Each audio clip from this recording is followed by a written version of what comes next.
وسلام على عباده الذين اصطفى أما بعد أعوذ بالله من الشيطان الرجيم بسم الله الرحمن الرحيم ونزعنا ما في صدورهم من غل إخوانا على سرر متقابلين سبحان ربك رب العزة عما يصفون وسلام على المرسلين والحمد لله رب العالمين اللهم صل على سيدنا محمد وعلى آل سيدنا محمد وبارك وسلم اللهم صل على سيدنا محمد وعلى آل سيدنا محمد وبارك وسلم اللهم صل على سيدنا محمد وعلى آل سيدنا محمد وبارك وسلم کسی انسان کے بارے میں دل میں میل ہونا کینہ کہلاتا ہے. دل میں عداوت ہو، گرج ہو، بغض ہو، اس کیفیت کا نام کینہ ہے. یہ بڑی امراض میں سے ایک مرض ہے اور کثرت کے ساتھ پائی جاتی ہے.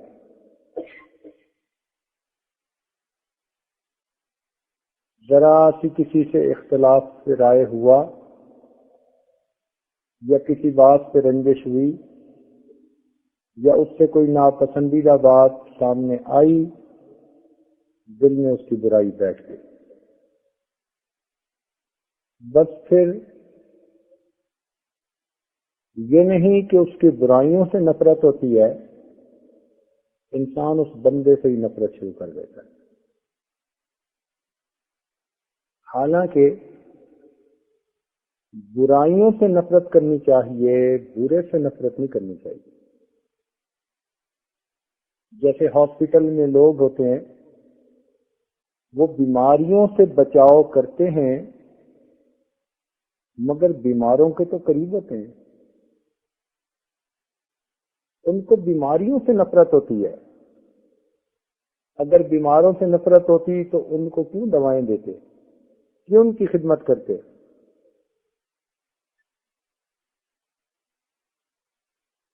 اور یہی چیز حدیث پاک سے سامنے آتی ہے. نبی علیہ الصلوۃ والسلام نے پیاز کھانے سے نفرت فرمائی تو اظہار اس کا یوں کیا حدیث پاک میں، انی اکرہ ریحھا، میں اس کی بو کو ناپسند کرتا ہوں. یہ نہیں فرمایا کہ میں پیاز کو ناپسند کرتا ہوں، ریحھا اس کی بو کو ناپسند کرتا ہوں. یعنی بو ختم ہو جائے تو اب پیاز کھانے میں کوئی رکاوٹ نہیں. گھر میں سالن میں روز استعمال ہوتا ہے، عورتیں تڑکا گھی میں لگا دیتی ہیں، اس کا کھانا ٹھیک ہوتا ہے. ہاں ایسا کچا کھانا کہ مسجد میں آئے تو منہ میں بو ہو، اس کو ناپسند کیا گیا. تو پیاز کی بو کو ناپسند کہا گیا، پیاز کو ناپسندیدہ نہیں کہا. اسی طرح برے کی برائی ناپسندیدہ ہوتی ہے، برا انسان ناپسند نہیں ہوتا. اس سے نفرت کرنے کی ضرورت نہیں ہوتی. اس سے محبت کریں گے تو وہ نیکی کی طرف آئے گا نا. لیکن عجیب بات ہے کہ عام طور پر حوصلے تھوڑے ہیں، دل چھوٹے ہوتے ہیں. ذرا سی اختلاف رائے پر، کوئی ناپسندیدہ بات پیش آنے پر دوسرے بندے کے بارے میں دل میں نفرت بیٹھ جاتی. اس کیفیت کا نام کینہ ہے، غل، اور یہ بہت کثرت کے ساتھ پائی جاتی ہے. مردوں میں اور عورتوں میں دونوں میں یہ بیماری بہت کثرت کے ساتھ پائی جاتی ہے.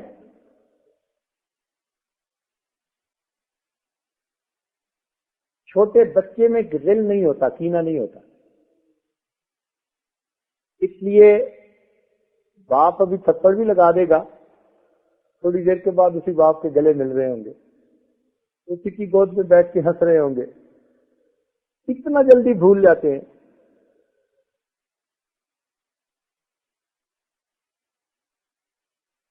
چھوٹے بچے کے دل میں غل نہیں ہوتا، کینہ نہیں ہوتا، وہ بہت جلدی بھول جاتا ہے.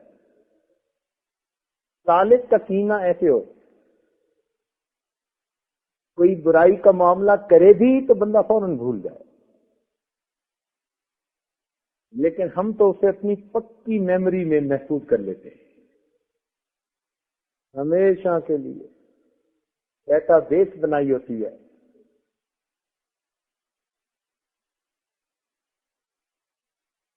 جانوروں میں اونٹ سب سے زیادہ کینہ رکھنے والا جانور ہے، چنانچہ اس کو پالنے والوں کو بڑا محتاط رہنا پڑتا ہے. اگر کبھی اس کو بے وجہ مار دیا تو یہ اس موقع پہ ریئیکشن نہیں ظاہر کرتا، اس لیے کہ مالک کے ہاتھ میں ڈنڈا ہوتا ہے. جب مالک بے دھیانی میں کام کر رہا ہوتا ہے اس وقت اونٹ اس پر حملہ کر کے اس کو مار ڈالتا ہے. کئی مہینوں کے بعد، بلکہ کئی مرتبہ سال کے بعد جا کر یہ اپنا بدلہ لیتا ہے. یہ جانوروں کا کام ہے کینہ رکھنا. انسانیت یہ ہے کہ انسان اللہ کے بندوں کی غلطیوں کو اللہ کے لیے معاف کر دے. یا پھر کامل اگر کینہ دیکھنا ہو تو کافر کے سینے میں ہوتا ہے. کافر کے دل میں مسلمان کے بارے میں اتنا کینہ کہ یوں سمجھیے پہاڑوں کے برابر. جسے کہتے ہیں نا خدا واسطے کا بیت، ایسا کینہ ہوتا ہے اس کے دل میں مسلمان کے بارے میں. یہ اور ہوتی ہے کہ منافقت بھی ہوتی ہے اس میں.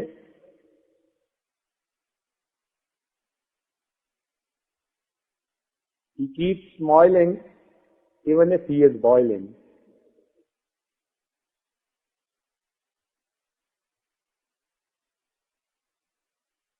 مگر مسلمان کا اچھا کبھی نہیں دیکھ سکتا.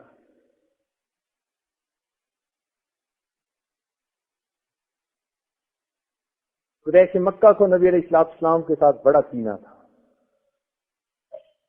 اس کینے کی کیفیت اللہ تعالیٰ نے قرآن پاک میں یوں کھولی، فرمایا وَإِن يَكَادُ الَّذِينَ كَفَرُوا لَيُزْلِقُونَكَ بِأَبْصَارِهِمْ لَمَّا سَمِعُوا الذِّكْرَ وَيَقُولُونَ إِنَّهُ لَمَجْنُونٌ.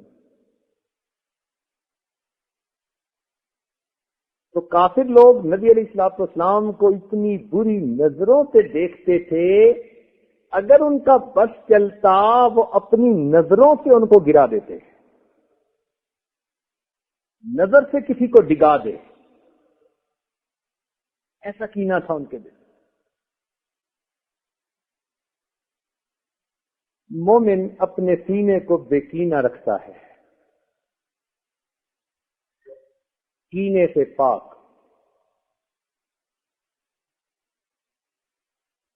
اس کینہ کو پہچاننا ہو کہ ہمارے سینے میں ہے یا نہیں تو اس کی بڑی بڑی نشانیاں ہیں. ہمارے مشائخ کو اللہ رب العزت جزائے خیر دے، ایک ایک بات کو انہوں نے کھول کھول کے بیان کر دیا.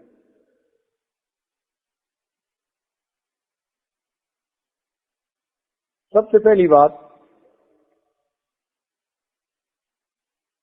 کہ جب کسی کی برائی ڈھونڈ کے خوشی ہو، جب کسی کی برائی ڈھونڈ کے خوشی ہو، سمجھ لو کہ دل میں اس کے بارے میں کینہ موجود ہے. جو برا لگتا ہے نا اس میں برائی ڈھونڈ کے خوشی ہوتی ہے. اور یہ کینہ رکھنے کی دلیل، بھائی کسی کی خامی ہماری خوبی نہیں بن سکتی. اگر اس میں برائی ہے تو اس کا یہ مطلب نہیں کہ ہم اچھے بن گئے. کیوں خواہ لوگوں کی برائیوں پہ ہم نظر رکھتے ہیں؟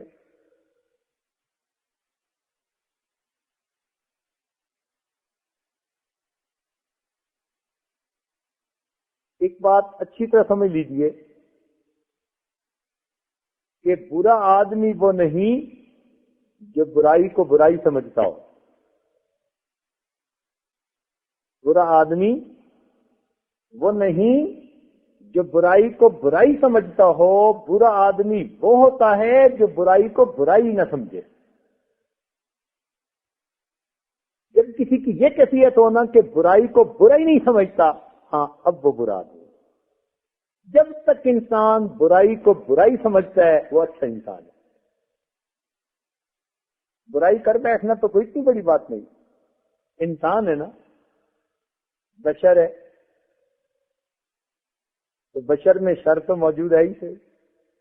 اس کا فا کلمہ سمجھ لینا.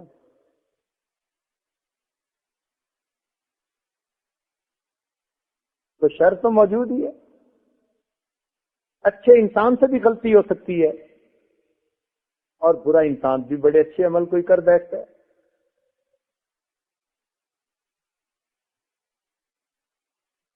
غلطی کر بیٹھنا اتنا برا نہیں. نبی اسلام نے فرما دیا کل بنی آدم خطاؤن، سارے بنی آدم خطا کار ہیں.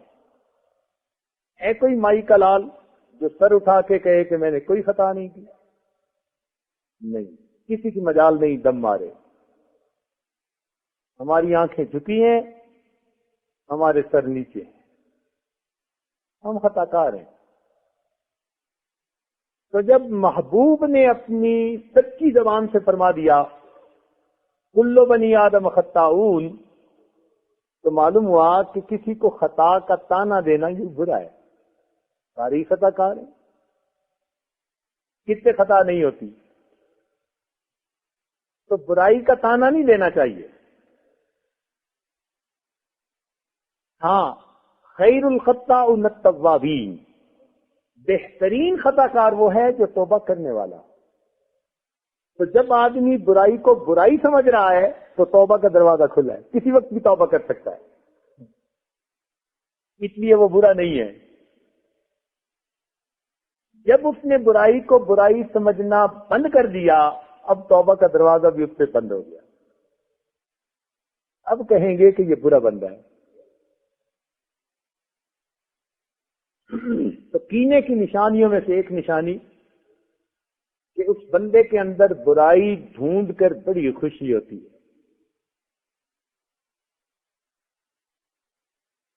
دوسری بات، اس بندے پر کوئی آفت اور مصیبت آ جائے تو دل کو خوشی محسوس ہوتی ہے.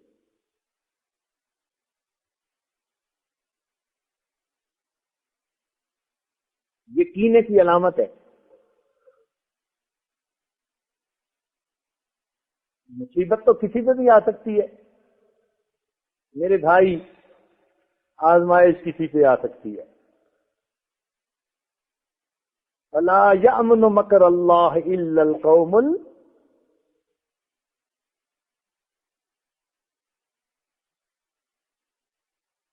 اللہ کے تدبیر سے، خفیہ تدبیر سے کون امن میں آ سکتا ہے؟ یہ جو خفیہ تدبیر ہے نا پروردگار کی کہ کس کو آزمائش میں لٹکا دے، یہ ہر ایک کے سر پہ تلوار لٹک رہی ہے. جب تک ہم زندہ ہیں یہ تلوار ہمارے سر پہ موجود ہے. عبداللہ اندلسی رحمت اللہ علیہ 1,00,000 حدیث کے حافظ، قرآن مجید کے حافظ، ذرا اپنے پہ خود پسندی کی نظر پڑی، اللہ نے جبہ امامہ کے باوجود سوروں کے چرانے کے اوپر لگا دیا.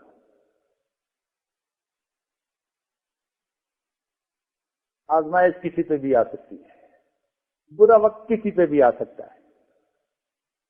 تو کسی کے برے وقت کو دیکھ کر خوشی نہ منائے. ایسا نہ ہو کہ یہ خود مصیبت میں پھنس جائے. ویسے ایک دستور ہے،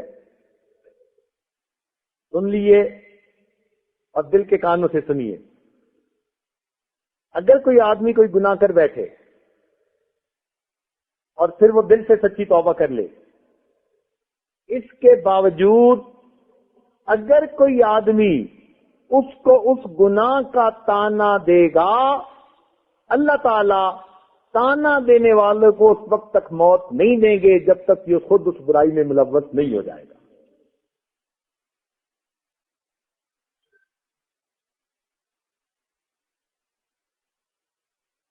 اس لیے ڈرنا چاہیے۔ ممکن ہے کسی نے غلطی کی ہو، سچی توبہ بھی کر لی ہو، آپ نے قبول نہیں کرنی، پروردگار نے قبول کرنی۔ تو اس لیے کسی کو مصیبت میں دیکھ کر خوش ہونا یہ دل کے اندر کینہ ہونے کی علامت ہوتی ہے۔ بالخصوص کسی مومن کو برے وقت میں دیکھ کے خوش ہونا یہ بہت بڑی برائی ہے۔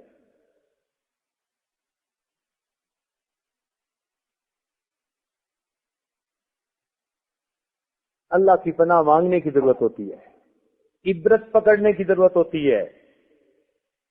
اس لیے تو حدیث پاک میں سبق دیا گیا ہے کہ جب مومن کسی بیمار کو دیکھے تو اللہ کی پناہ مانگے، شکر ادا کرے کہ میرے مالک تیرا مجھ پر کرم، تو نے مجھے اس بیماری میں ملوث نہیں کیا۔ یہی حال گناہوں کا۔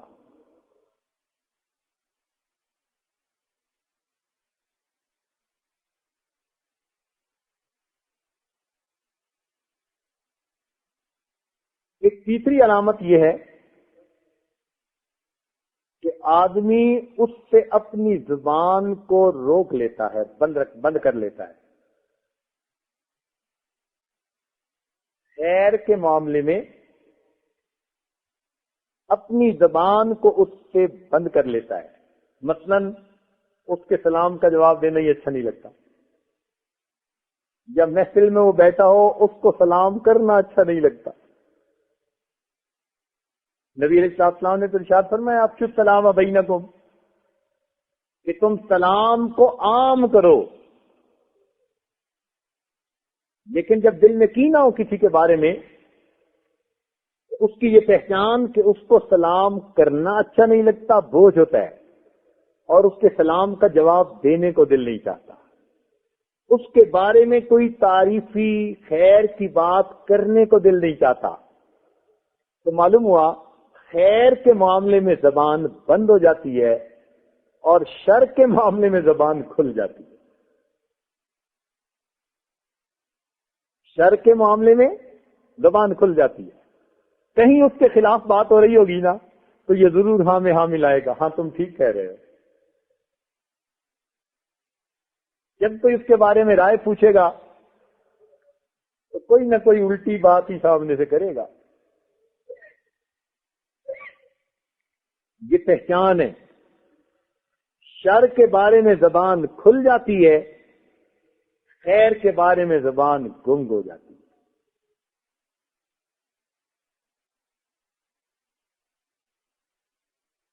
چوتھی نشانی کہ انسان اسے اپنے دل میں حقیر سمجھتا ہے۔ یہ بہت بڑا جرم ہے کسی کلمہ گو کو حقیر سمجھنا، اس لیے کہ وہ کتنا ہی گناہگار کیوں نہ ہو، کتنا ہی گناہگار کیوں نہ ہو، اگر اس نے توبہ کر لی تو شریعت کا قانون ہے اولئک یبدل اللہ سیئات حسنات، اللہ تعالیٰ ان کے گناہوں کو ان کی نیکیوں میں بدل سکتا ہے، یہ بدل دیتا ہے۔ تو معلوم ہوا کہ جب وہ سچی توبہ کرے گا اس کے سارے گناہ اس کی نیکیوں میں بدل جائیں گے، تو وہ اس بندے سے زیادہ نیک کہلائے گا۔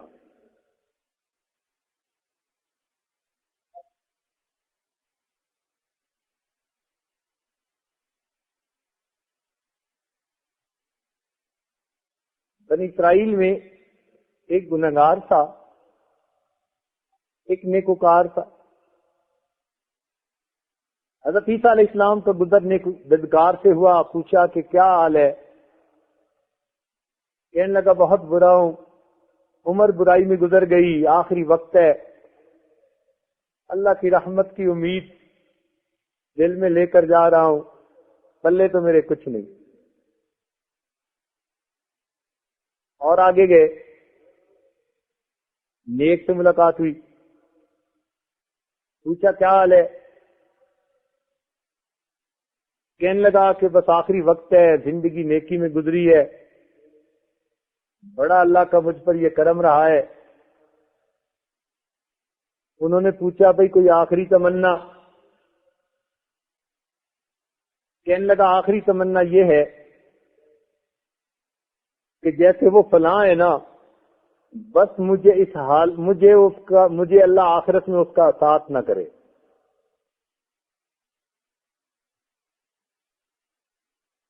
بس میں ڈرتا ہوں وہ بڑا ہی خطا کار ہے، اللہ مجھے آخرت میں اس کے ساتھ اکٹھا نہ کرے۔ جیسے ہی اس نے یہ بات کی، اللہ تعالیٰ کی رحمت جوش میں آئی، حضرت عیسیٰ علیہ السلام کو اسی وقت وہی نازل ہوئی۔ اچھا، یہ اس کو کم نظر سے دیکھ کر کہتا ہے کہ اللہ مجھے آخرت میں اس کے ساتھ اکٹھا ہی نہ کرے، اس کو بتا دیجئے وہ بندہ میری رحمت پر نظر رکھ کے آ رہا ہے، اس وجہ سے میں نے اس کو جنت عطا کی، اور چونکہ اس نے یہ کہا میں اس کے ساتھ اکٹھا نہیں ہونا چاہتا، میں نے اس کو جہنم سے محروم کر کے جہنم میں بھیج دیا۔ یہ خود جو کہتے ہیں کہ میں اس کے ساتھ اکٹھا نہیں ہونا چاہتا، وہ تو جنت میں گیا، یہ جائے جہنم میں۔ اس لیے کسی کو کم نظر سے نہ دیکھ، کیا پتا اس کا کون سا عمل اللہ کے ہاں قبول ہو جائے۔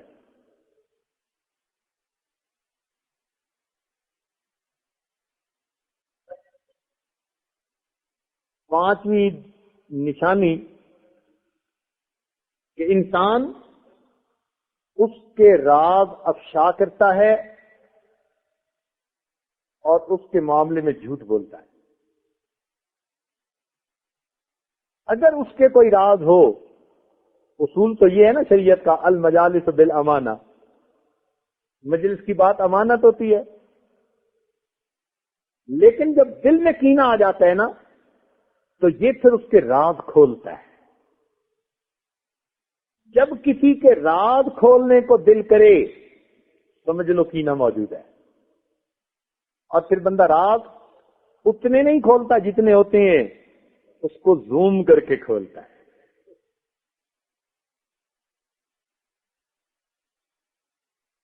اس کے بارے میں جھوٹ بولتا ہے، اس کی بات کا بتنگڑ بنا کے پیش کرتا ہے۔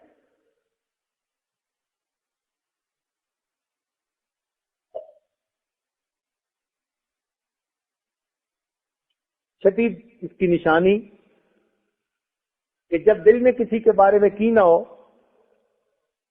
تو اس کا مذاق اڑا کر خوشی ہوتی ہے۔ مذاق اڑا کر خوشی ہوتی ہے، ٹونٹ کر کے دل کو خوشی ہوتی ہے۔ یہ انسان کبھی مذاق زبان سے بھی کرتا ہے اور کبھی اشاروں سے بھی مذاق کرتا ہے، منہ کے تاثرات سے اس کا مذاق اڑاتا ہے۔ یہ نشانی کہ دل میں اس کے بارے میں کینہ موجود ہے۔ اگلی نشانی کہ اس کی غیبت کر کے یا سن کے دل کو خوشی ملتی ہے۔ غیبت کر کے یا غیبت سن کے دل کو خوشی ہوتی ہے۔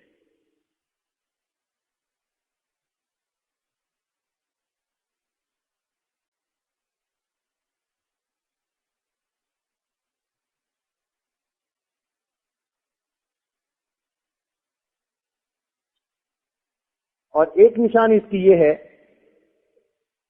کہ انسان کو موقع ملے تو یہ اس کو ایذا پہنچانے سے گریز نہیں کرتا، ستانے کا موقع ملے ضرور ستاتا ہے،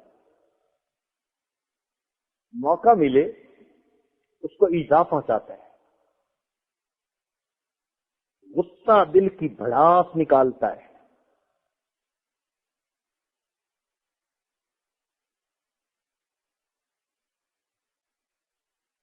امام ربانی مجدد ثانی رحمۃ اللہ علیہ فرماتے تھے، اور عجیب بات انہوں نے کہی، فرماتے تھے کہ بہادر کی پہچان میدان جنگ میں ہوتی ہے، بہادر کی پہچان میدان جنگ میں ہوتی ہے، دوست کی پہچان مشکل وقت میں ہوتی ہے، اور عقل مند کی پہچان غصے کی حالت میں ہوتی ہے۔ بہت ہی عجیب بات ہے، بہادر کی پہچان میدان جنگ میں ہوتی ہے، دوست کی پہچان مشکل وقت میں ہوتی ہے، اور عقل مند کی پہچان غصے کی حالت میں ہوتی ہے۔ اگر اس کو غصہ بھی آ جائے تو وہ غصے میں اپنے آپ کو قابو میں رکھتا ہے، حق کی بات کہتا ہے، وہ غصے میں آ کے حق کے راستے سے ہٹتا نہیں ہے۔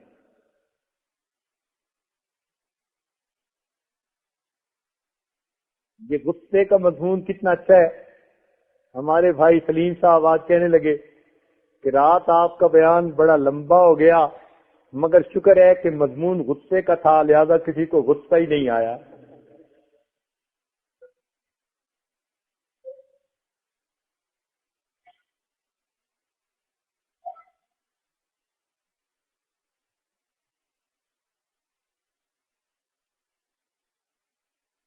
تو انسان موقع ملنے پر اس بندے کو ایذا پہنچاتا ہے۔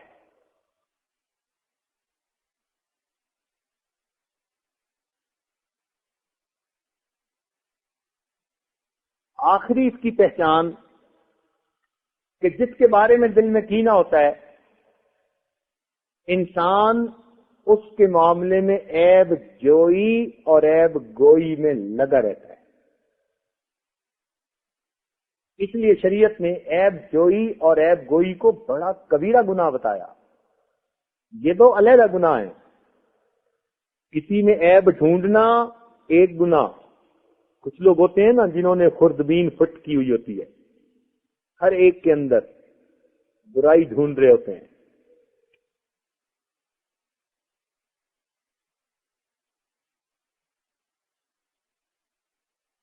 اور کچھ لوگوں کی عادت ہوتی ہے کہ ان کو کسی کی کوئی بات پتہ چلے اس کو ٹاک آف دی ٹاؤن بنا دیتے ہیں، فونوں پہ ادھر ادھر جہاں بیٹھے اسی کا تذکرہ۔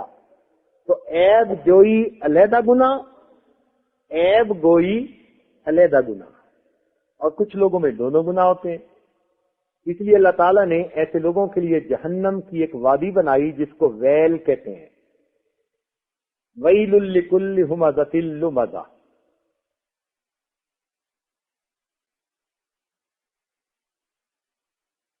ان کو کیا عذاب ہوگا؟ آگ کے ستون ہوں گے، اس کے ساتھ ان کو باندھا جائے گا۔ نار اللہ الموقدہ التی تطلع علی الافئدہ، اس آگ کے انگاروں میں اللہ تعالی نے آرٹیفیشل انٹیلیجنس رکھی ہوگی۔ وہ انگارے اٹھیں گے اور سیدھا اس بندے کے دل کو ٹارگٹ کریں گے، جیسے دنیا میں لیزر گائیڈڈ راکٹ ہوتا ہے نا، ٹھیک نشانے پہ جا کے فٹ ہوتا ہے۔ ان انگاروں میں اللہ نے یہ خاصیت رکھی ہوگی، نار اللہ الموقدہ التی تطلع علی الافئدہ، اس کے دل پہ آ کے وہ انگارے پڑیں گے۔ کیوں؟ یہ دنیا میں لوگوں کے دل جلاتا تھا، اب اللہ تعالیٰ جہنم میں اس کے دل کو جلائے گا۔ اتنا برا عذاب ہوگا۔ ایک بات یاد رکھنا، پلے باندھ لینا، بیماریوں میں سب سے بری دل کی بیماری، بیماریوں میں سب سے بری دل کی بیماری، اور دل کی بیماریوں میں سب سے بری دل آزاری ہے۔ بیماریوں میں سب سے بری دل کی بیماری، اور دل کی بیماریوں میں سب سے بری دل آزاری، کسی کا دل دکھانا۔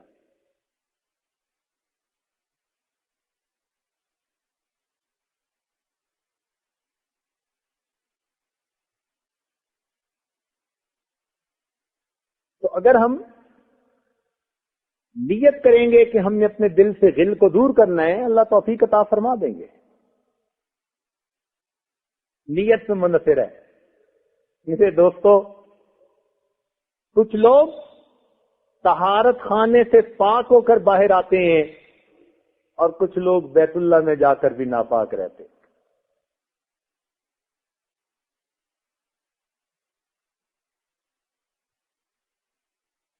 یہ تو اپنے پہ منحصر ہے نا، نیت کیا ہے.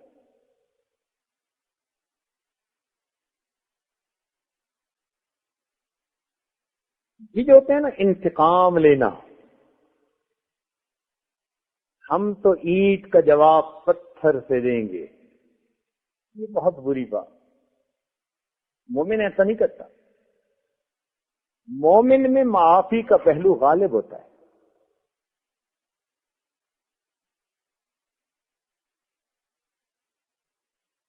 نبی علیہ السلام نے ایک بہت پیاری بات فرمائی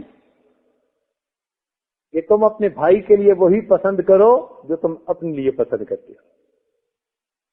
اب بتائیں، اگر ہم سے کوئی غلطی ہو جائے تو ہم کیا چاہتے ہیں کہ لوگ اس کو بھول جائیں، ہمیں معاف کر دیں، یا ہم چاہتے ہیں کہ لوگ یاد رکھیں، اپنے دلوں میں نفرت پیدا کر لیں؟ تو جو ہم اپنے بارے میں چاہتے ہیں وہی ہم دوسرے بھائی کے بارے میں پسند کریں. بات سمجھنی بہت آسان ہے.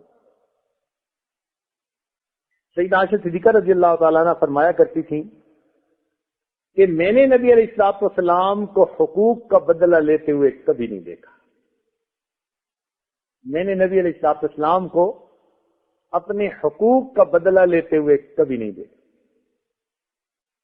اور آج ہماری کیا عادت ہے؟ ہم اپنے حق کی خاطر خون کا آخری قطرہ بھی بہا دیں گے.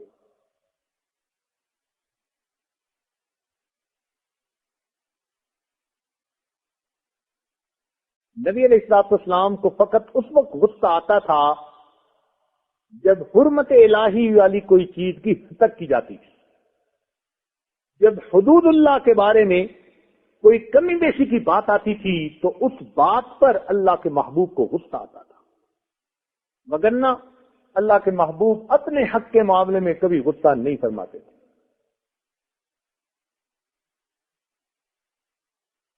نبی علیہ السلام نے ارشاد فرمایا، اللہ تعالی نرم ہے، نرمی کو دوست رکھتا ہے. جو شخص نرمی سے محروم رہا وہ ہر نیکی سے محروم رہا. تو اللہ تعالیٰ کو نرم طبیعت کے لوگ زیادہ پسندیدہ ہیں. سیدنا معاویہ رضی اللہ عنہ فرمایا کرتے تھے کہ جب تک بدلہ لینے کا موقع نہ ملے صبر کرو، برداشت کرو. جب تک بدلہ لینے کا موقع نہ ملے تو کیا کرو؟ صبر کرو، برداشت کرو. اور جب بدلہ لینے کا موقع ملے تو پھر تم عفو درگزر اور اس کو معاف کرو. جب تک بدلہ لینے کا موقع نہ ملے تب تک صبر کرو، برداشت کرو. اور اگر تمہیں موقع مل جائے اس وقت تم اس کو معاف کر دو. معاف کرنے کی اپنی ایک لذت ہے. دوسرے کی کوتاہی، غلطی کو معاف کرنے میں ایک مزہ ہے. یہ وہی جانتے ہیں جن کو اللہ تعالیٰ نے یہ صفت عطا کی ہوتی ہے.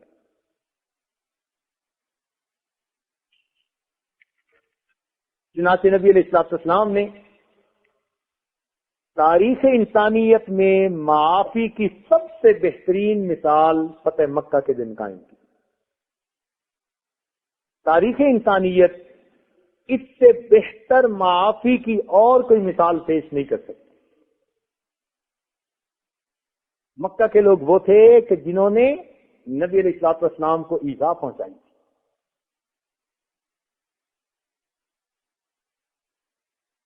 اتنی تکالیف پہنچائی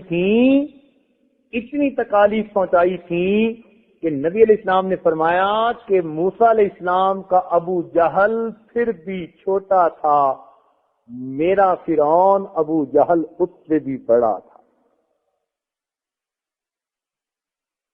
اس لیے کہ موسیٰ علیہ السلام کا فرعون زبان سے بات کرتا تھا لیکن اس نے بدنی طور پر تو ایذا نہیں پہنچائی تھی. اور یہ فرعون جو مکہ کا تھا یہ تو ہاتھوں سے بھی نبی علیہ السلام کو ایذا پہنچاتا تھا. اللہ کے محبوب سجدے میں گئے, اونٹ کی اوجڑی اٹھوا کر اوپر ڈال دی. اب کتنی دیر تک سجدے کی حالت میں منو وزن کے نیچے بندہ رہے, بدبو اوپر سے, یہ کتنی تکلیف ہے ذرا اندازہ تو کر دیکھیے. بڑی تکلیف پہنچی.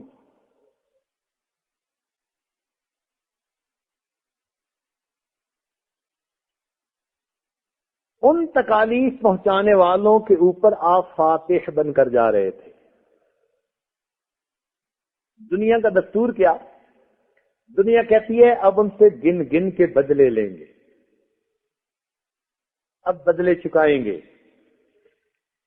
چنانچہ جب فتح مکہ کے لیے جانے لگے تو سعد بن عبادہ رضی اللہ تعالیٰ عنہ نے رجزیہ شعر پڑھ دیا, الیوم یوم الملحمہ الیوم نفتحل الکعبہ.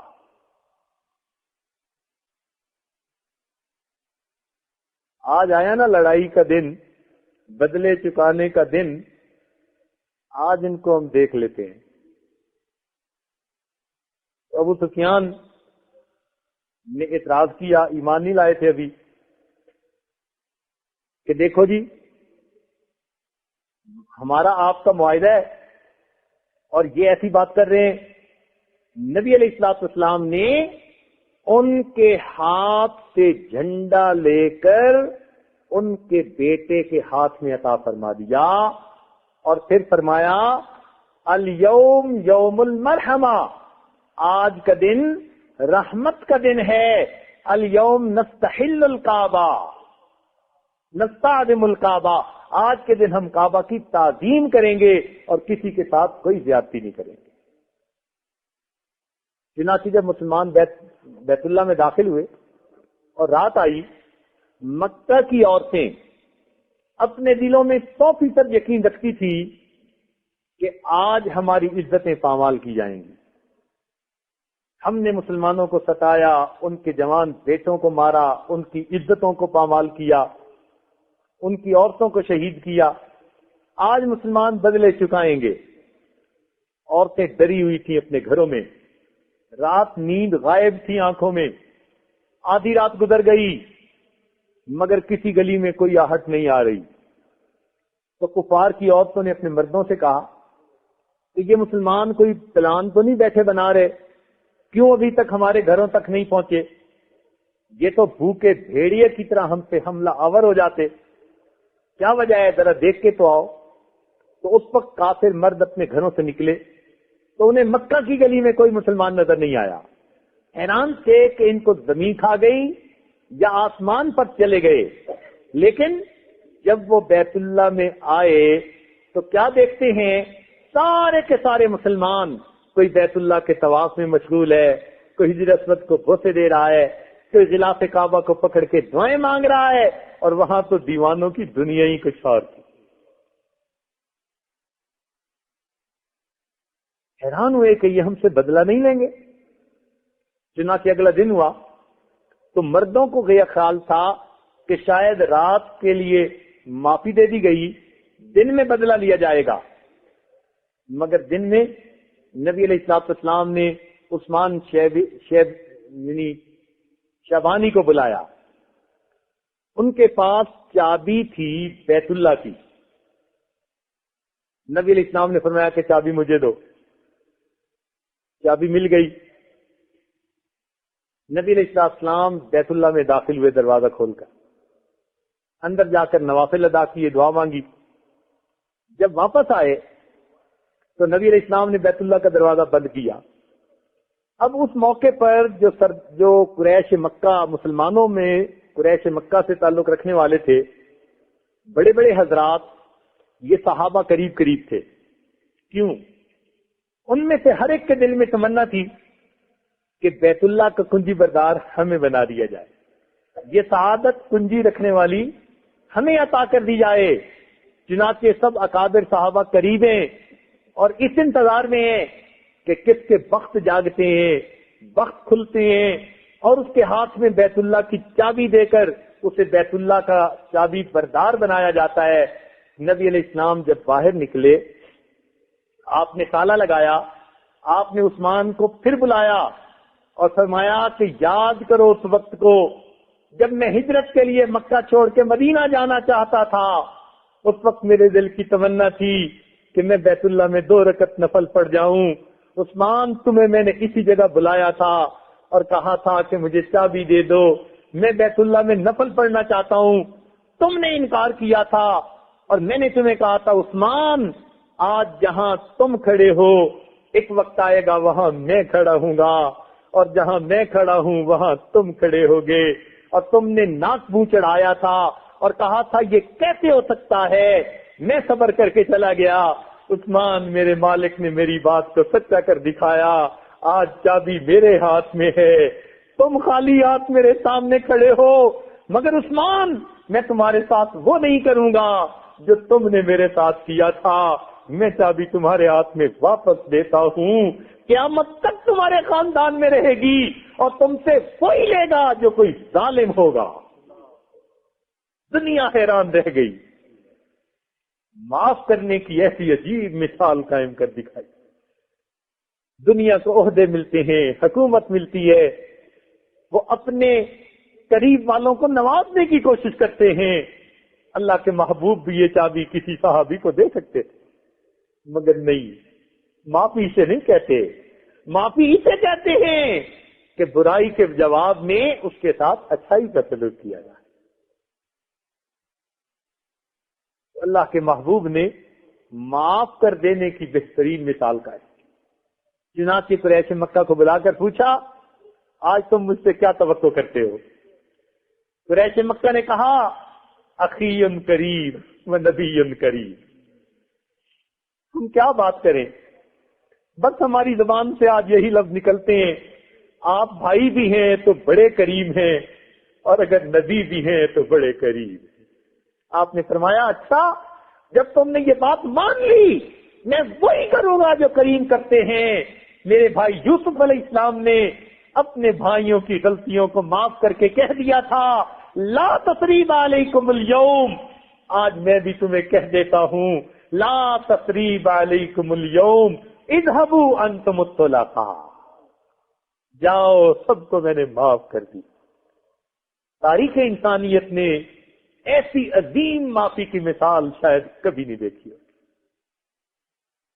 تو نبی علیہ الصلوۃ والسلام کا تو خلق ایسا تھا، جانی دشمنوں کو معاف فرما دیا، اور ہم معمولی معمولی چھوٹی چھوٹی باتوں کو معاف نہیں کر پاتے،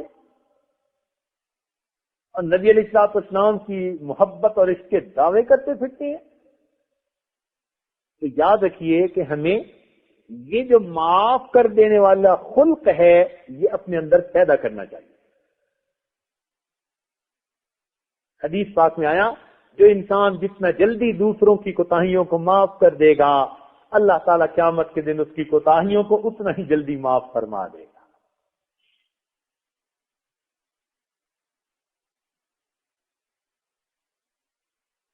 تو اللہ تعالیٰ نرمی کو پسند فرماتے ہیں، معافی کو پسند فرماتے ہیں۔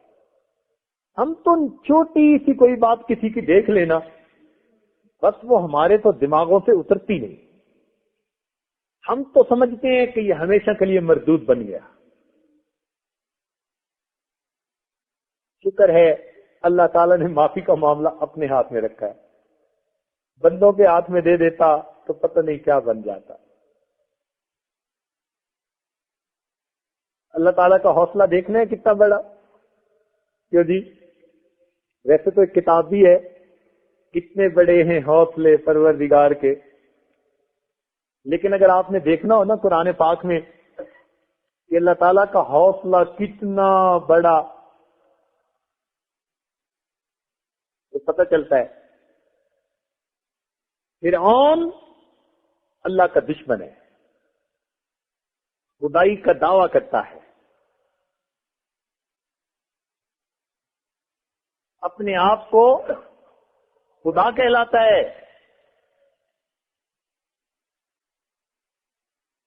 چھوٹا بھی نہیں بڑا خدا کہلاتا ہے۔ اب جس نے خدائی کا دعویٰ کیا وہ اللہ تعالیٰ کا دشمن، پھر وقت کے نبی کا پکا دشمن ہے. تو اتنا بڑا دشمن، مگر اس دشمن کی طرف اللہ رب العزت اپنے پیغمبر علیہ السلام کو بھیج رہے ہیں. تو فرماتے ہیں اذهبا الى فرعون انه طغى، تسمیہ کا صیغہ، تم دونوں جاؤ فرعون کی طرف، باغی طاغی بنا پھرتا ہے. مگر ساتھ کیا کہا؟ فقولا له قولا لینا، تم دونوں جانا مگر اس سے جا کر تم نرم بات کرنا. لعلہ یتذکر او یخشی، ممکن ہے اس کو نصیحت ہو جائے اور وہ ڈر جائے. اب دیکھیے اللہ تعالی موسیٰ علیہ السلام کو بھیج رہے ہیں فرعون کے پاس اور نرم گفتگو کا حکم فرماتے ہیں. اے دوست، آپ اب کسی کو نصیحت کرتے ہیں غصے کے ساتھ تو جس نے گناہ کیا وہ فرعون سے زیادہ برا نہیں ہوتا اور آپ کا درجہ موسیٰ علیہ السلام سے زیادہ اونچا نہیں ہوتا. آپ کیسے غصہ کر رہے ہوتے ہیں؟ اس گناہ کرنے والے کا معاملہ فرعون سے برا نہیں ہوتا اور نصیحت کرنے والا سیدنا موسیٰ علیہ السلام سے اونچا نہیں ہوتا. ہمیں کہاں اس بات کا زیب دیتی ہے ہم کسی کو نصیحت کرتے ہوئے غصے کا اظہار کریں، ہم بھی نرم بات کریں. ہماری پتہ کیا عادت ہے؟ بیٹے کو کہا نا اٹھو نماز کا وقت ہو گیا ہے، اول تو پہلے ہی اٹھو نماز کا وقت ہو گیا ہے، آرڈر. اب جوانی کی عمر میں نیند ہوتی ہے، گہری ہوتی ہے، پھر دیکھا کہ ذرا نہیں اٹھا، بڑا ہے مردار، ہوش نہیں سے آتی، حرام کھاتا ہے، بیل بنتا جا رہا ہے، اٹھایا ہے سنتا نہیں. یہ ہماری نصیحت ہے. دیکھو کتنے پیارے انداز سے ہم اس کو نرم نرم نصیحت کر رہے ہیں.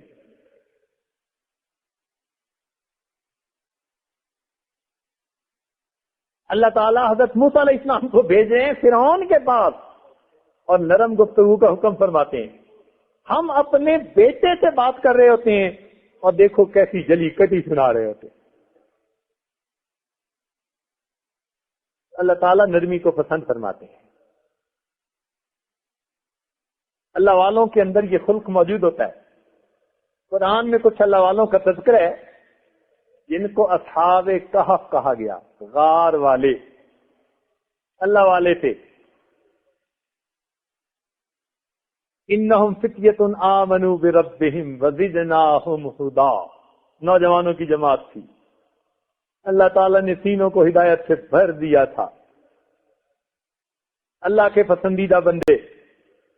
اب ان کا خلق قرآن مجید نے بتایا کہ جب کئی سو سال کے بعد اللہ تعالیٰ نے ان کو اپنی قدرت سے جگا دیا اور انہوں نے ایک بندے کو بھیجنا تھا کہ جاؤ کھانا لے کے آؤ، تو اس کو ایک نصیحت کی.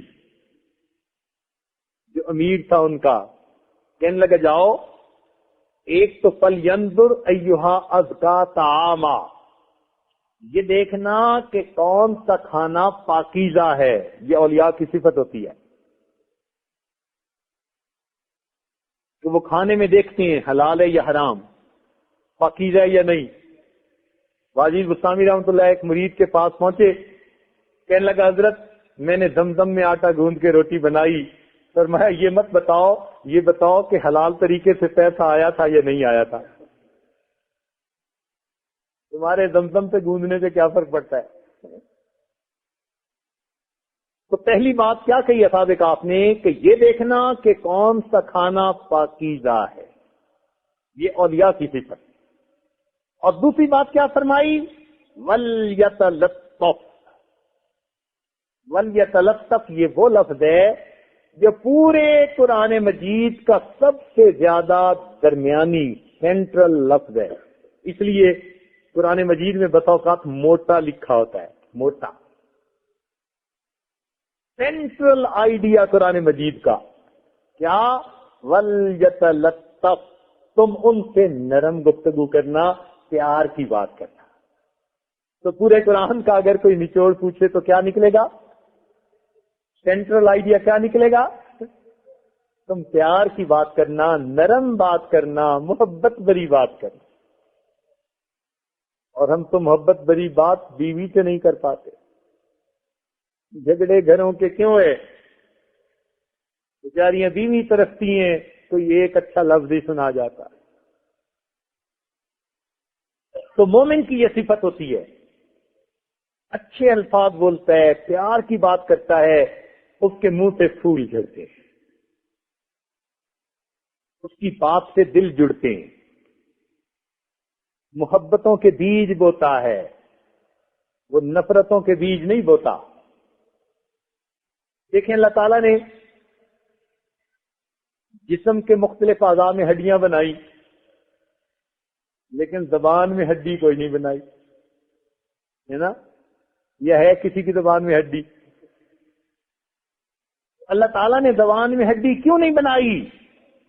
بندے کو پیغام، میرے بندے تمہارے بولنے والے عضو میں ہڈی جیسی سخت چیز کو پسند نہیں کرتا، اس لیے تم اس زبان سے ایسی گفتگو کرنا جو نرمی کی گفتگو ہو، سختی کی گفتگو نہ ہو۔ اللہ تعالیٰ نرم گفتگو کو پسند فرماتے ہیں۔ یہی حدیث پاک میں بتایا گیا کہ جو شخص نرمی سے محروم رہا وہ ہر نیکی سے محروم رہا۔ ہاں، نرمی کا ایک اپنا سرکل ہے، ہو ہلکا یانا تو ریشم کی طرح نرم۔ یہ نہیں ہے کہ بھئی یہ نرمی ہر جگہ ہوگی، کیا ایمان کا جنازہ نکل جائے؟ نہ نہ نہ، بات ہو رہی ہے حدود شریعت کے اندر رہتے ہوئے۔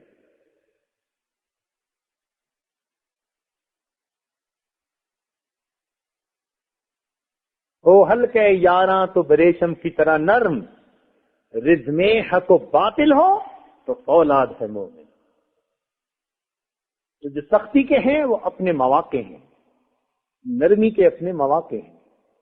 ہم جو باتیں کر رہے ہیں نا، گھر کی، دوستوں کی، محفل کی، ہم مومنوں کے معاشرے کے درمیان کی باتیں کر رہے ہیں، جہاں ریشم کی طرح نرم ہونا چاہیے اور وہاں آگ کی طرح ہم گرم ہوتے ہیں۔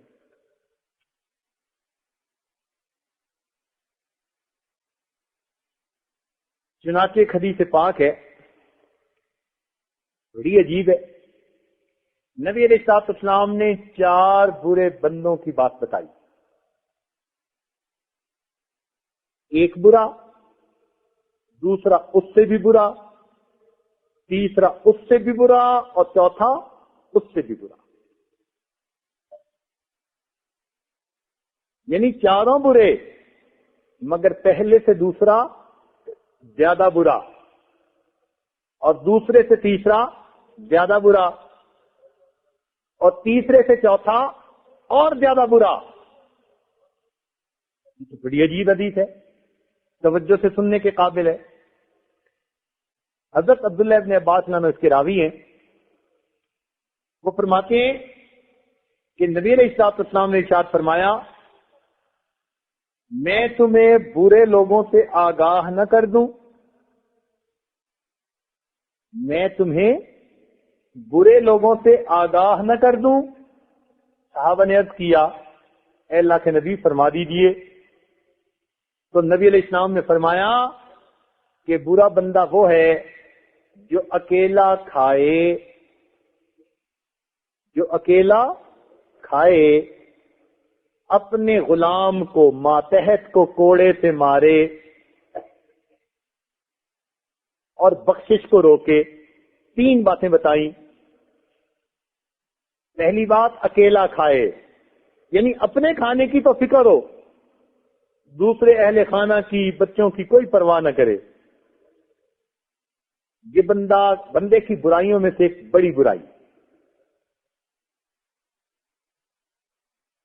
اور دوسری بات کہ اپنے ماتحتوں پہ بہت زیادہ سخت گیر ہو، کوڑے سے مارے۔ اور تیسری بات کہ دوسروں کو عطا کرنے کی بجائے بخشش کو روک لے، پیسے کے خرچ کرنے کے معاملے میں کنجوس مکھی چوس ہو. کنجوس کو مکھی چوس کیوں کہتے ہیں؟ کہ اس کے سالن میں مکھی گر گئی تھی، اس نے نکالی تو چوس کے پھینکی.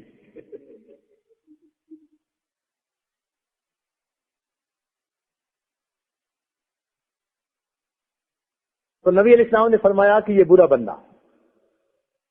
یہ سن کر صحابہ کرام چپ ہو گئے. پھر نبی علیہ السلام نے دوسری مرتبہ فرمایا کہ میں تمہیں اس سے بھی بدتر انسان بتاؤں، میں تمہیں اس سے بھی بدتر انسان بتاؤں. صحابہ نے عرض کیا اللہ کے نبی بتا دیجئے. فرمایا کہ جو لوگوں سے بغض رکھے اور لوگ اس سے بغض رکھیں، یہ اس سے بھی برا. جو لوگوں سے بغض رکھے اور لوگ اس سے بغض رکھیں، یہ پہلے سے بھی زیادہ برا انسان ہے. اور اگر آپ دیکھیں تو ہمارے دل میں کسی نہ کسی کے بارے میں کوئی نہ کوئی رنجش، بغض، کینہ موجود ہوگا. دلوں سے نکال دیجئے. ایسا نہ ہو کہ ہم اس بندے کی فہرست میں کہیں شامل کیے جائیں.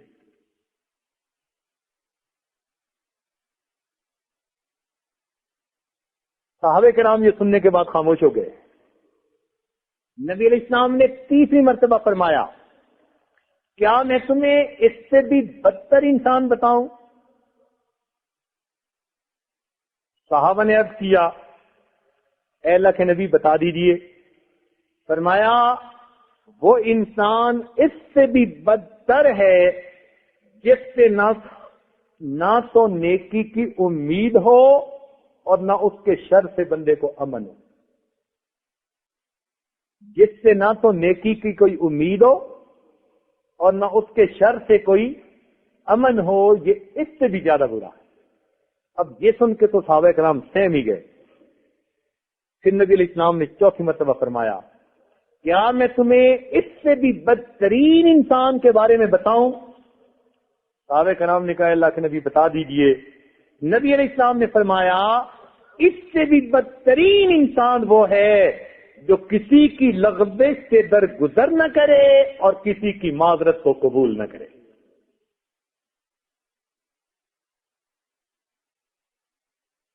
جو کسی کی لغزش سے درگزر نہ کرے اور کسی کی معذرت کو قبول نہ کرے، ان چاروں بروں میں سب سے بڑا برا وہ ہے. تو معلوم ہوا کہ جب کوئی آدمی معافی مانگے جلدی معاف کر دینا چاہیے، معافی جلدی دے نہیں چاہیے. بندہ ہے، انسان ہے. جب اللہ تعالیٰ جلدی معاف فرما دیتے ہیں تو ہم کیوں نہ جلدی معاف کریں.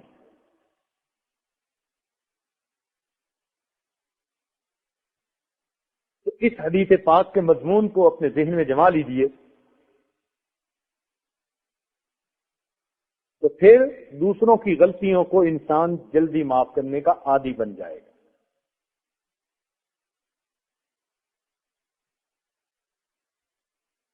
ایک حدیث پاک میں آتا ہے کہ اللہ تعالیٰ نے حضرت موسیٰ علیہ السلام پر وحی بھیجی، اے میرے پیارے پیغمبر اسلام، کیا آپ چاہتے ہیں کہ جن چیزوں پر چاند اور سورج طلوع ہوتا ہے وہ سب آپ کے لیے دعا کیا کریں؟ اے میرے پیارے پیغمبر اسلام، کیا آپ چاہتے ہیں کہ جن چیزوں پہ سورج اور چاند طلوع ہوتا ہے، یعنی کائنات کی ساری چیزیں، زمین و آسمان کے درمیان ہر چیز، یہ آپ کے لیے دعا کیا کریں؟ عرض کیا اللہ یہ کیسے ہو سکتا ہے؟ اللہ رب العزت نے ارشاد فرمایا اے میرے پیارے پیغمبر اسلام، جو مخلوق کی ایذا پہ صبر کرتا ہے، چاند اور سورج جن چیزوں پہ طلوع ہوتا ہے تب اس کی مغفرت کی دعا کرتے ہیں.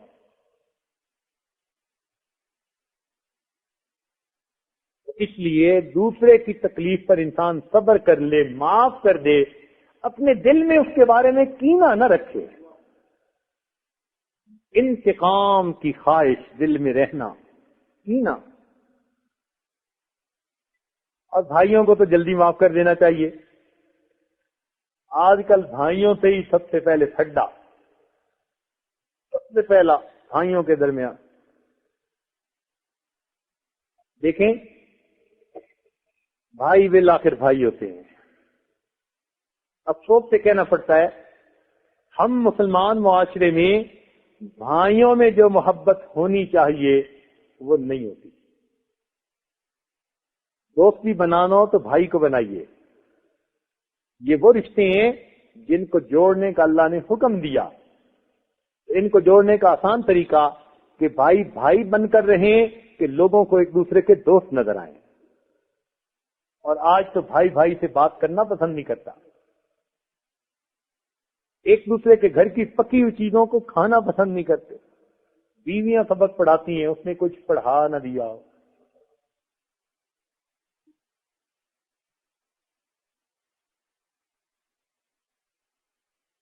دیکھیں جب دنیا میں انسان کو کوئی بوجھ ہوتا ہے، ذمہ داری ملتی ہے، تو پھر اس کی نظر سب سے پہلے بھائی پہ، اور دلیل قرآن مجید سے. سیدنا موسیٰ علیہ السلام کو اللہ تعالی نبوت سے سرفراز فرماتے ہیں. ارشاد فرمایا کہ ہم نے تمہیں نبی بنا دیا. جب یہ نبوت کا بوجھ پڑا تو اب اس بوجھ میں ہاتھ بٹانے کے لیے ان کی نظر سب سے پہلے کس پر گئی؟ اپنے بھائی پر.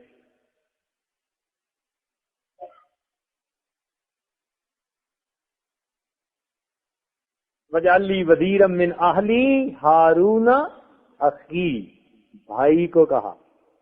اور یہی قیامت کے دن ہوگا کہ قیامت کے دن بندے پہ جب مصیبت بنے گی تو سب سے پہلے یوم یفر المرء من، ماں باپ سے پہلے کس کا نام؟ بھائی کا نام. بھائی کام آتا ہے، بھائی کا رشتہ پہلے بتایا گیا. تو جب دینی بھائی ہو یا خونی بھائی ہو، اس بھائی کے قصور کو جلدی معاف کر دینا چاہیے. یہاں ایک علمی نقطہ علماء کے لیے، طلباء کے لیے، کہ حضرت یوسف علیہ السلام جب قید سے نکلے تو انہوں نے اللہ کا شکر ادا کیا. حضرت یوسف علیہ السلام جب قید سے نکلے، جیل سے نکلے، تو انہوں نے اللہ تعالی کا شکر ادا کیا. لیکن جب کنویں کی جیل سے نکلے تو پھر شکر ادا کرنے کا تذکرہ کہیں نہیں. مفسرین نے نقطہ لکھا، اگر اس وقت وہ شکر کے الفاظ کہتے تو دوسرے لفظوں میں اپنے بھائیوں کا شکوہ کر رہے ہوتے. انہوں نے بھائیوں کی غلطی پہ پردہ ڈال دیا اور شکریہ کو واضح الفاظ میں بیان نہیں فرمایا.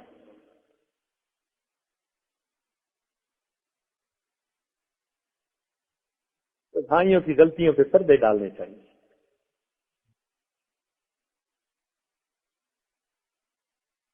حدیث پاک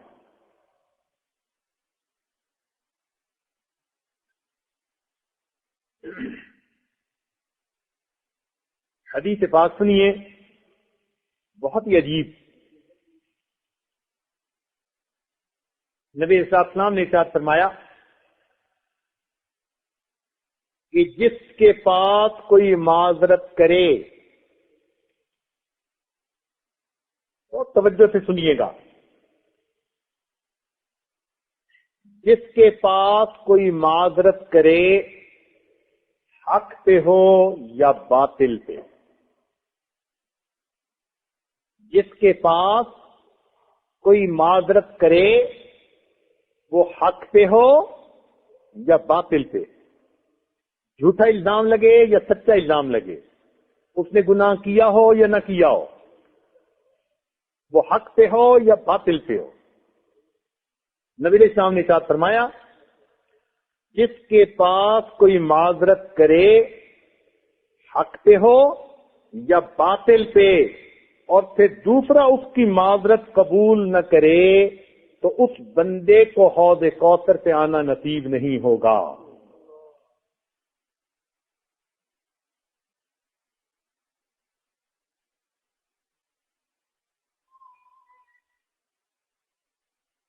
جس کے پاس کوئی معذرت کرے، حق پہ ہو یا باطل پہ، معذرت کرنے والا، اور پھر یہ بندہ اس کے عذر کو، معذرت کو قبول نہ کرے، فرمایا کہ اسے حوض کوثر پہ آنا نصیب نہیں ہوگا۔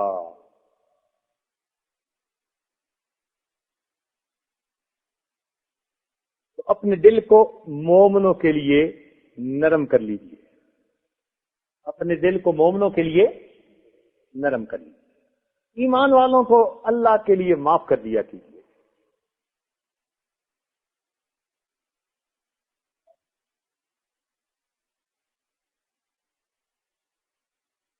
نبی علیہ الصلوۃ والسلام کو اللہ تعالیٰ نے بہت نرم دل بنایا تھا، بہت ہی نرم دل۔ قرآن مجید میں اللہ تعالیٰ اپنے محبوب کی صفت بیان کرتے ہیں، اے محبوب وَلَوْ كُنْتَ فَظًّا غَلِيظَ الْقَلْبِ لَانفَضُّوا مِنْ حَوْلِكَ، اگر آپ بدخلق ہوتے، دل کے سخت ہوتے، تو یہ سب آپ کے گرد سے بھاگ جاتے۔ یہ جو آپ کے عاشق صادق جڑے ہوئے ہیں نا، اس کی بنیادی وجہ کیا؟ کہ آپ خوش خلق ہیں اور آپ کے دل کے اندر رحمت و شفقت موجود ہے۔ فضن کا مطلب مفسرین نے لکھا بدخلق، اور غلیظ القلب کا مطلب لکھا جس دل میں رحمت و شفقت نہ ہو۔ تو نبی علیہ السلام خوش خلق بھی تھے اور آپ کے دل کے اندر رحمت اور شفقت بھی تھی، پیار محبت تھی، پیار محبت۔ چنانچہ ایک مرتبہ سیدہ صدیقہ رضی اللہ عنہا کسی بات پہ غصے میں آ گئی، تو حدیث پاک میں آتا ہے نبی علیہ السلام نے ان کا کان پکڑ کر پیار سے یوں ملا،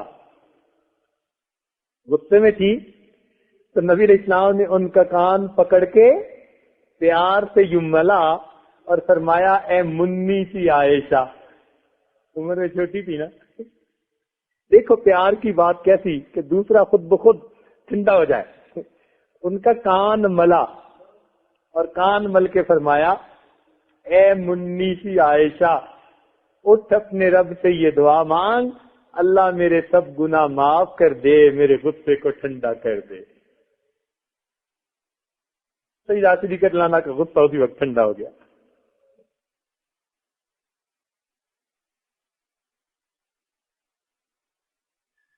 معافی کی ایک اور مثال ذرا سنیے، بڑی اہم ہے اور دل کے کانوں سے سنیے۔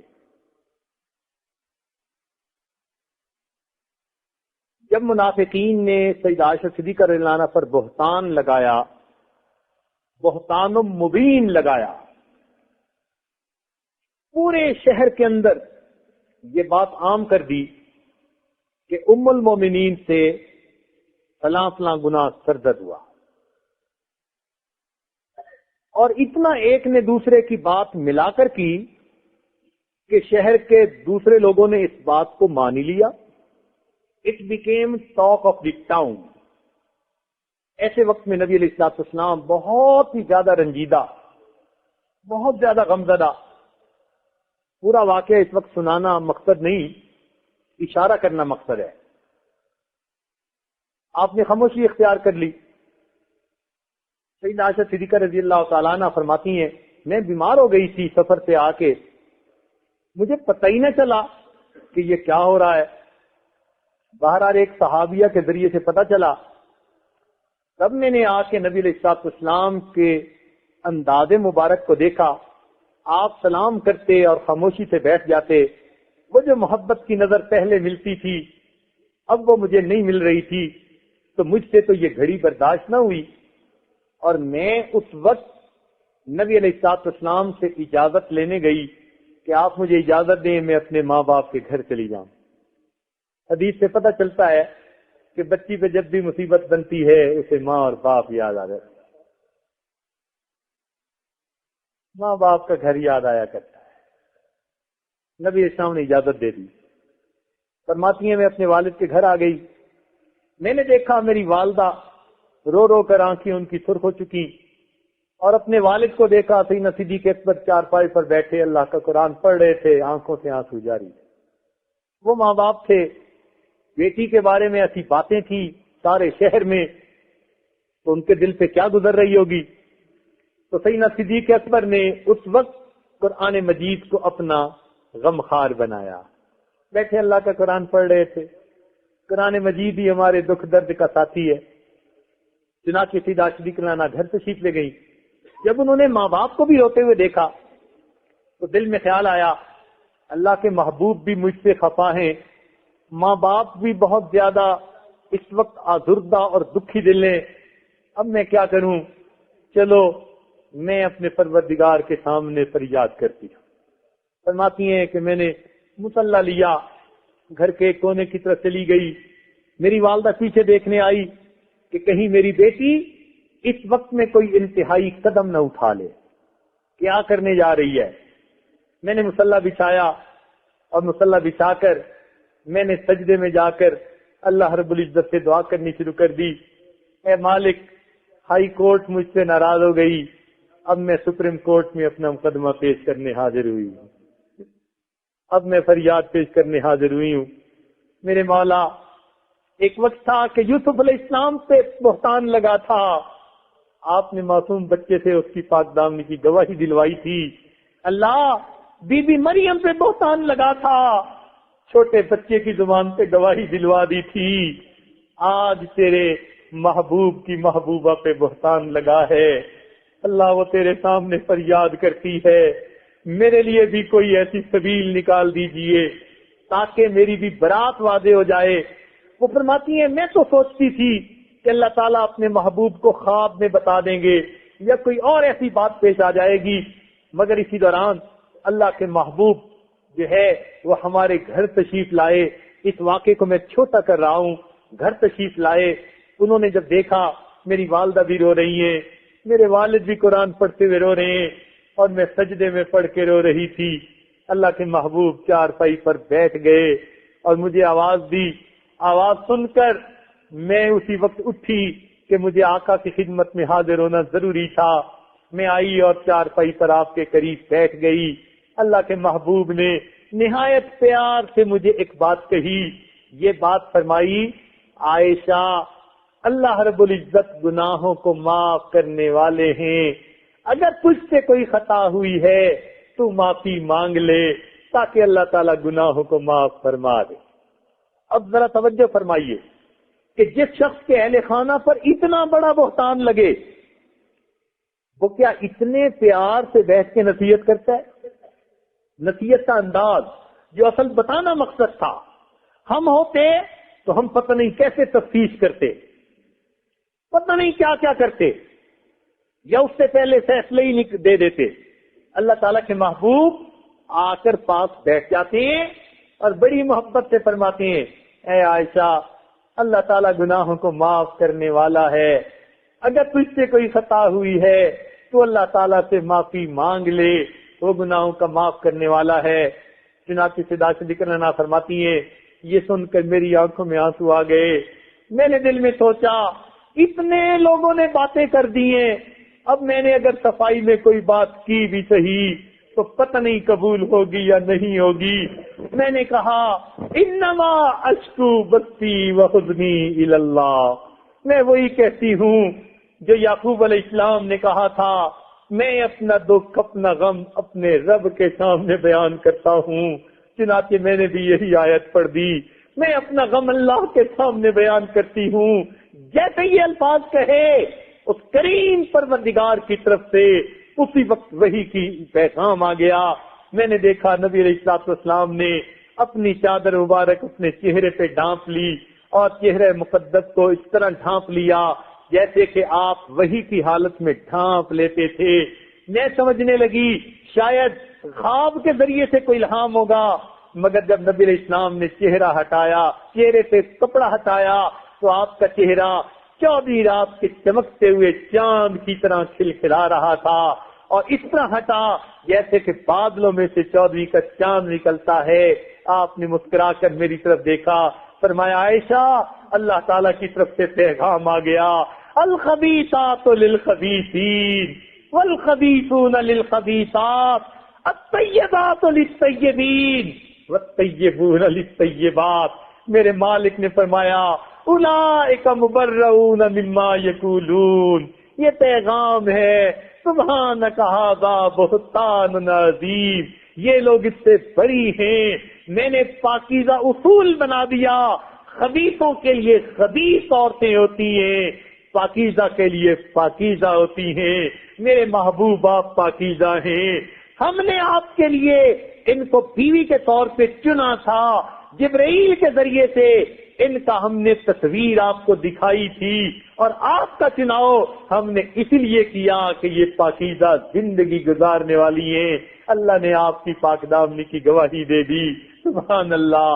حیران ہوتے ہیں نبی علیہ الصلوۃ والسلام نے کتنے پیار سے اس صورتحال میں بھی ان کو پیار سے بات سمجھائی. تو ذرا توجہ فرمائیے, کوئی ڈانٹ نہیں پلائی, کوئی غصہ نہیں کیا, کوئی دھمکی نہیں دی, پیار سے آ کر بیٹھ گئے. اتنی بات کہی, عائشہ اللہ تعالیٰ گناہوں کو معاف کرنے والا ہے. اگر تم سے کوئی غلطی ہو گئی ہے اللہ تعالیٰ سے معافی مانگ لو تو وہ گناہوں کو معاف کر دے گا. کاش اللہ تعالیٰ ہمیں اپنے محبوب کا یہ خلق ہمیں بھی نصیب فرمائے کہ اگر ہمارے کسی قریبی سے کوئی غلطی ہو ہم بھی پھر اسی طرح کھلے دل کے ساتھ اسے معاف کر دیں. ہم تو ان کو معاف کرنے کی بجائے ان کی نفرتیں دل میں بٹھا لیتے ہیں, اس کو سینے کا کینہ بنا لیتے ہیں. ذرا توجہ فرمائیے, ہمارے مشائخ نے فرمایا سینے کو کینے سے خالی کر لینا اہل جنت کی نشانی ہوتی ہے. سینے کو کینے سے خالی کر لینا اہل جنت کی نشانی ہوتی ہے. اس لیے کہ جنتی جب جنت میں جائیں گے ان کے سینے میں کوئی کینہ نہیں ہوگا. چنانچہ جو قرآن پاک کی آیت پڑھی اللہ تعالیٰ فرماتے ہیں وَنَزَعْنَا مَا فِي صُدُورِهِم مِّن غِلٍّ. ان کے دلوں میں جو کوئی غل تھا جنت میں آنے سے پہلے ہم نے سب غل نکال دیا. پھر تیسرا دن ہوا, جب تیسرے دن نبی علیہ السلام نے پھر فرمایا جنتی آ رہا ہے. ایک صحابی کہتے ہیں کہ میرے دل میں بات آئی, میں پتہ تو کروں کہ یہ کون سا عمل کرتے ہیں. میں ان کے ساتھ اٹھا اور میں نے کہا بھائی میرا جی چاہتا ہے کہ میں 3 دن رات آپ کے گھر مہمان رہوں. کہنے لگے بہت اچھا. وہ مجھے اپنے گھر لے گئے, انہوں نے مہمان بنا لیا. اب میں ان کے دن کے اور رات کے اعمال کو بغور دیکھنے لگ گیا. کون سا خاص عمل کرتے ہیں جس کی وجہ سے جنتی ہونے کی بشارت ملی. فرماتے ہیں جو عمل ان کے تھے وہی عمل باقی صحابہ کے تھے, کوئی ایسا انوکھا عمل تو نہیں تھا. 3 دن میں مجھے ان کا کوئی انوکھا عمل نظر نہ آیا. میں نے اجازت مانگی اور بتا بھی دیا کہ بھائی میں تو اس لیے آیا تھا, مجھے تو کوئی بات نظر نہیں آئی. تو وہ کہنے لگے ہاں میرا کوئی اور عمل تو ایسا نہیں, البتہ ایک عمل ہے جو میں روز کرتا ہوں. میں نے پوچھا وہ کون سا؟ کہنے لگے کہ جب میں رات کو سونے لگتا ہوں میں اپنے دل سے ہر مسلمان کو معاف کر دیتا ہوں. جب میں رات کو سونے لگتا ہوں میں اپنے دل میں ہر مسلمان کی غلطی کوتاہی کو معاف کر دیتا ہوں. میں اپنے سینے کو کینے سے خالی کر لیتا ہوں. تو تب پتہ چلا یہ وہ عمل تھا جس کی وجہ سے اللہ کے محبوب نے ان کو دنیا میں جنت کی بشارت عطا فرما دی. کیا اس عمل کو ہم اپنا سکتے ہیں کہ ہم بھی رات کو سوتے ہوئے ہر مومن کے بارے میں جو کوئی دل میں رنجش ہو اس رنجش کو دل سے معاف کر دیا کرے, سینے کو بے کینہ کر لیا کرے. چنانچہ حدیث پاک میں آتا ہے لیلۃ القدر میں اللہ تعالی سب گناہگاروں کی مغفرت فرما دیتے ہیں, لیکن جس کے دل میں ایمان والوں کے بارے میں کینہ ہوتا ہے اللہ تعالیٰ لیلۃ القدر میں بھی مغفرت نہیں فرماتے. لہذا یہ آواز مردوں اور اگر عورتوں تک جا رہی ہے تو آپ حضرات کی خدمت میں گزارش ہے آج اس محفل میں اٹھنے سے پہلے دل میں جس کسی مومن کے بارے میں جو بھی رنجش ہے اللہ کے لیے اس رنجش کو معاف کر دیجئے تاکہ لیلۃ القدر میں بخشش کے مستحق بن جائیے.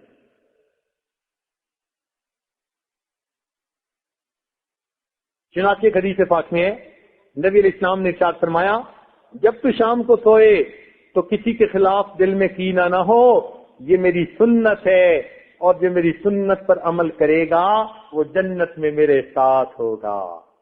تو آج ہمیں سنت پر عمل کر لیں، اپنے سینے کو کینے سے خالی کر لیں، نبی علیہ السلام کا ساتھ قیامت کے دن اللہ تعالیٰ میں نصیب فرما دے۔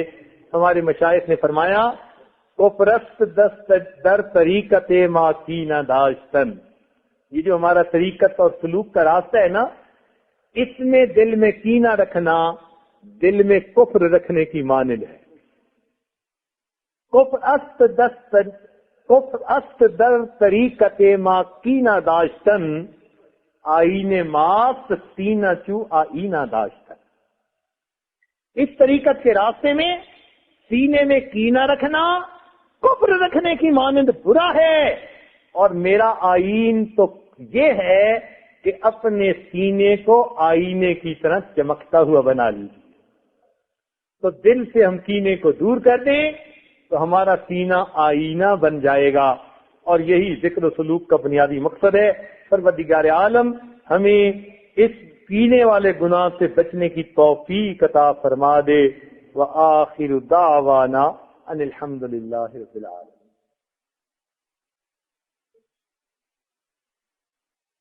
تھوڑی دیر مراقبہ کر لیجیے، آنکھوں کو بند کر لیجیے، سر کو جھکا لیجیے، دنیا جو کچھ دنیا میں ہے اس سے ہٹ کٹ کے اللہ تعالیٰ کی یاد میں ڈوب جائیے۔ انسان جب اپنے اندر جھانکتا ہے اسے اپنی اصل تصویر نظر آتی ہے۔ اپنے من کے دریچے کو کھولیے، اپنی اصل تصویر کو دیکھیے۔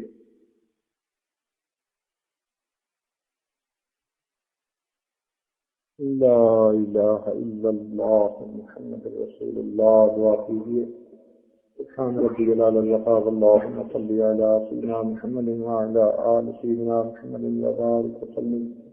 ربنا ظلمنا انفسنا وان لم تغفر لنا وترحمنا لنكونن من الخاسرین۔ اے مالک، ہم آپ کے عاجز مسکین بندے ہیں، ہمارے گناہوں کو معاف فرما، ہماری خطاؤں سے درگزر فرما، ہمارے سینے سے کینے کو دور فرما، ہمارے دلوں سے میل کو دور فرما۔ اللہ، ہم اب تک کیسی زندگی گزارتے پھر رہے ہیں، اے اللہ ہمیں انسانیت نصیب فرما۔ اے اللہ، ہم جانوروں کی طرح زندگی گزارتے پھر رہے ہیں، اللہ ہمیں صحیح معنوں میں انسان بنا۔ ہمارے سینے سے غل کو دور فرما، کینے کو دور فرما، حسد کو دور فرما، تکبر اور عجب کو دور فرما۔ اے مالک، ان باطنی بیماریوں کی شفا عطا فرما۔ اے مالک، ہماری ان دعاؤں کو اپنی رحمت سے قبول فرما۔ رب کریم، ہمارے سینے کو آئینے کی طرح چمکا دیجیے، ہمارے اوپر رحمت کی نظر فرما دیجیے۔ اے اللہ، آپ تو شب قدر میں بھی اس بندے کی مغفرت نہیں کرتے جس کے سینہ میں کینہ ہو۔ اللہ، ہم اپنے دل سے ہر ایک مومن کے بارے میں جو بھی دل کے اندر رنجش ہے آج دل سے نکالتے ہیں، اسے آپ کی خاطر معاف کر دیتے ہیں۔ اے مالک، اس کے بدلے آپ ہمیں معاف فرما دیجیے۔ اے اللہ، اس کے بدلے آپ ہمیں معاف فرما دیجیے۔ ہماری بدخلقی کو خلق میں بدل دیجیے، ہماری برائیوں کو اچھائیوں میں تبدیل فرما دیجیے، ہمارے اوپر رحمت کی نظر فرما دیجیے۔ اللہ، ہم آپ کے در پر سائل بن کے آئے جاتے ہیں۔ میرے مالک، فقیر کا کام تو مانگنا ہوتا ہے، رب کریم رحمت کی نظر ڈال دیجیے۔ اللہ، تیری ایک نگاہ کی بات ہے، میری زندگی کا سوال ہے، ایک رحمت کی نظر ڈال دیجیے اور میری بگڑی بنا دیجیے۔ اللہ، رحمت کی نظر ڈال دیجیے، ہماری کوتاہیوں سے درگزر فرما دیجیے۔ رب کریم، ہمارے ساتھ رحمت کا معاملہ فرمائیے، ہماری ان دعاؤں کو اپنی رحمت سے قبول فرمائیے۔ جنہوں نے دعاؤں کے پیغامات دیے، اللہ ان کو ان دعاؤں میں شامل فرما لیجیے۔ ہمارے والدین عزیز اقارب مشائخ جو دنیا سے رخصت ہو چکے ان کی مغفرت فرما دیجیے، اور جن کی آپ نے مغفرت کر دی قرب کے اعلیٰ درجات عطا کر دیجیے۔ ربنا تقبل منا انك انت السميع العليم وتب علينا انك انت التواب الرحيم۔ صلی اللہ تعالی علی حبیبی